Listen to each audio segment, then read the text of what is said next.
The bushman is a very small man, and his weapons are puny. He has to sneak up very close to his food because his arrow can only kill at 30 paces.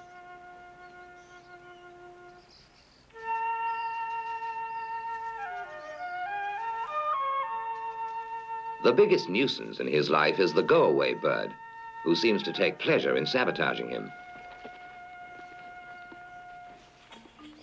It'll watch him stalking painstakingly up to his quarry and then tell it to go away.